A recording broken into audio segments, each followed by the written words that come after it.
नमस्कार दोस्तों, आप जुड़ चुके हैं हिट फिट न्यूज़ टीवी से और मैं हूं हरनाम सिंह बड़वाल। दोस्तों, कल देर रात 12:15 की घटना है। जयपुर की रामगंज और मेहरा कॉलोनी के बीच का जो रास्ता है, वहाँ एक सुभाष चौक पड़ता है, वहाँ एक बहुत ही दर्दनाक घटना हुई और घटना भी ऐसी जिसकी आप निंदा किए बगैर रह नहीं सकते, क्योंकि जिस प्रकार का देश के अंदर माहौल है, नफ़रत का माहौल है, दो समुदायों के बीच, हिंदू मुस्लिम के बीच, और उसी के मद्देनज़र कहीं न कहीं इस प्रकार की घटनाएँ आए दिन घटती रहती हैं। और ऐसी घटनाएँ जिसका नाम दिया गया है मॉब लिंचिंग, और 2014 से पहले हमने कभी भी ऐसा, आपने भी दोस्तों कभी नहीं सुना होगा मॉब लिंचिंग शब्द। ये क्या होता है, इसका मतलब क्या होता है, इसके क्या मायने होते हैं। लेकिन अचानक 2014 के बाद ये जो है प्रचलन में आया मॉब लिंचिंग का एक शब्द, और जिसका आपको अमूमन पता भी होगा, लेकिन जिन भाइयों, जिन दोस्तों, साथियों को नहीं मालूम, तो मैं थोड़ा-सा आपको बताना चाहूँगा।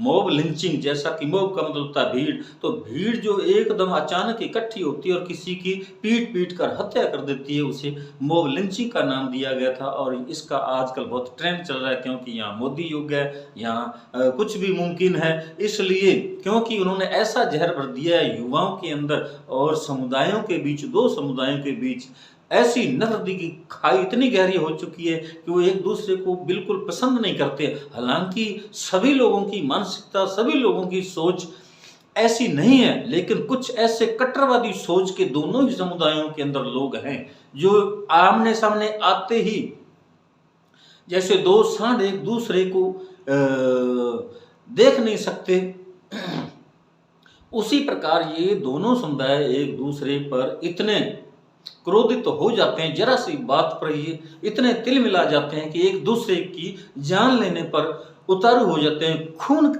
हो जाता है छोटी छोटी बातों पर। ऐसा ही मामला ये जयपुर सिटी का है। वहाँ इकबाल नाम का एक लड़का जो मात्र 18 वर्ष का है और फूटा खुर्रा से वो यहाँ से सुभाष चौक से निकल रहा था और सामने से दूसरे समुदाय के एक लड़के से उसकी जो बाइक है वो टकरा गई। यानी वो भी दोनों ही बाइक पर सवार थे, दोनों की आमने सामने से जब टक्कर हो गई तो विवाद हो गया। विवाद होते ही वहाँ, जैसा कि आपको मालूम है, भरे बाजार में कहीं भी इस प्रकार का जब कोई एक्सीडेंट, हादसा होता है तो लोगों की एकदम अचानक भीड़ हो जाती है, और इनमें बहुत कम लोग होते हैं जो इस मामले को सुलझाने का प्रयास करते हैं। इस प्रकार की जो वारदातें हैं, वो सच्चे इंसानियत जिनके अंदर पाई जाती है, जो अच्छे इंसान होते हैं, वो बिल्कुल प्रयास करते हैं, प्रयत्न करते हैं कि दोनों के बीच जो विवाद हुआ है ये कहीं बहुत ज़्यादा उग्र रूप धारण न कर ले, कहीं मामला हालात से, काबू से, नियंत्रण से बाहर न हो जाए, तो इस प्रकार वो प्रयास करते हैं। और यहाँ भी वही बात हुई। यहाँ एक बुजुर्ग आया, उसने दोनों लड़कों को समझाया, और भी भीड़ थी, लेकिन समझाइश के बाद जो दूसरे समुदाय का लड़का था वो तो वहाँ से चला गया, लेकिन इकबाल जो है वो बुजुर्ग से ही उलझ पड़ा।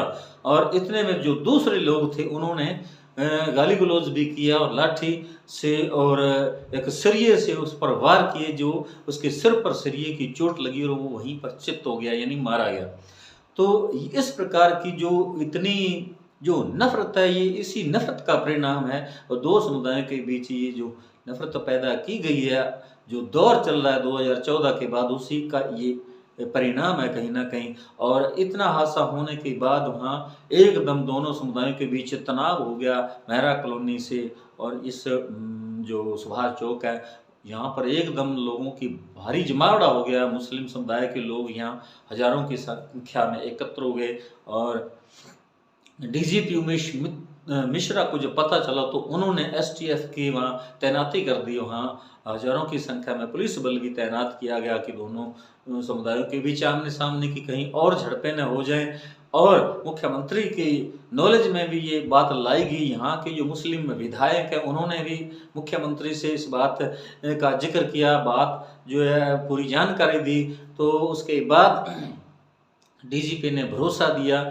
इकबाल के जो पिता हैं अब्दुल मजीद, उनसे भी बात हुई, और पहले तो उन्होंने मना कर रखा था कि हम जब तक दोषियों के खिलाफ कोई कड़ी कार्रवाई नहीं होती तब तक हम जो डेड बॉडी है उसको नहीं लेंगे। लेकिन उसके बाद समझौता हो गया, 50 लाख रुपए की नकद राशि और डेयरी में सुविधा के आधार पर सर्विस एक परिवार के एक मेंबर को देने का वादा हुआ, इस प्रकार का समझौता हो गया है। लेकिन अगर हम बात करें कि समाज हमारा किस तरफ जा रहा है, इंसानियत कहीं ना कहीं चौपट होती जा रही है, खत्म होती जा रही है। किसी भी धर्म ने, किसी भी गुरु पीर पैगंबर ने आज तक ऐसा कोई संदेश नहीं दिया, ऐसी कोई शिक्षा नहीं दी कि जो इंसान है वो आप एक दूसरे के साथ लड़े, इंसान ही इंसान का दुश्मन हो जाए, उस एक ही दूसरे का खून का प्यासा हो जाए। इस प्रकार की प्रवृत्ति से हमेशा विद्वानों ने हमारे जो संत है, देवी देवता हैं, उनके जो हम विचार पढ़ते हैं, जो पुरातन ग्रंथ हैं, वेद हैं, शास्त्र हैं, कुरान है या गुरु ग्रंथ साहब है, और जो संत महात्मा हुए हैं, कबीर साहब हुए हैं, भक्त रविदास हुए हैं, त्रिलोचन जी हुए हैं, मीराबाई हुई है, तो सूरदास हुए हैं, अपने मौलाना रूम हुए हैं, हजरत मोहम्मद साहब हुए हैं, ईसा मसीह हुए हैं, साईं बुल्ले शाह हुए, इनायत शाह हुए हैं, हजरत सुल्तान बाहू हुए हैं। तो सब लोगों ने, किसी ने भी ऐसी कोई शिक्षा नहीं दी कि इंसान को इंसान का प्यासा हो जाना चाहिए, खून का प्यासा हो जाना चाहिए, आपस में लड़ना चाहिए।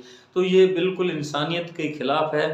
और धर्म किसी भी देवी देवता ने या किसी भी धर्म प्रवर्तक के जैसे नाम बताए जाते हैं, तो किसी ने किसी धर्म का कोई संस्थापक नहीं था, कोई धर्म जारी नहीं किया। उन्होंने तो जीवन शैली के बारे में उन्होंने शिक्षाएं दी कि एक आदमी का आचरण कैसा होना चाहिए, समाज में किस प्रकार उन्हें रहना चाहिए, उसकी भाषा, उसकी बोलचाल की शैली, उसका व्यवहार कैसा होना चाहिए। तो इस प्रकार की शिक्षाएं सभी गुरु पीरों ने, सभी देवी देवताओं ने, सभी धर्मों के ग्रंथों में ये सब बातें लिखी हुई। गीता के अंदर, जो हिंदू धर्म का सबसे बड़ा महाकाव्य ग्रंथ है, उसके अंदर भी इसी प्रकार की शिक्षा जो है श्री कृष्ण महाराज ने अर्जुन को दी थी युद्ध के मैदान में, कुरुक्षेत्र में। और उसी को आधार बनाकर हिंदू लोग जो हैं वो सेवा भावना और वसुधैव कुटुंबकम की बात तो करते हैं, लेकिन आज जो राजनीतिक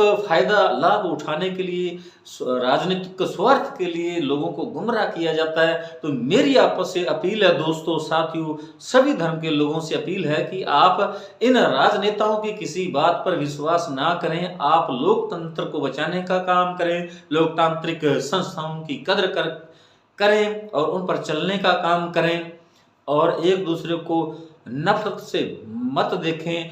गुरु पीरों ने हमेशा एक दूसरे से प्यार करना सिखाया, भाईचारे का संदेश दिया समाज को। तो मेरी आपसे दोस्तों यही अपील है। मैं आशा करता हूँ, उम्मीद करता हूँ कि आप अपनी विचारधारा जो है सोच समझ उसको बदल कर इस प्रकार की सोच समझ बनाएंगे कि आप इन राजनेताओं के जो स्वार्थी भाषण होते हैं, लोगों को आपस में लड़ाने का काम करते हैं, उन बातों में मत आए, गुमराह मत हों, और आप अपने दिमाग से काम लें, सोच समझ से काम लें। साथियों, तब तक के लिए आपको अलविदा।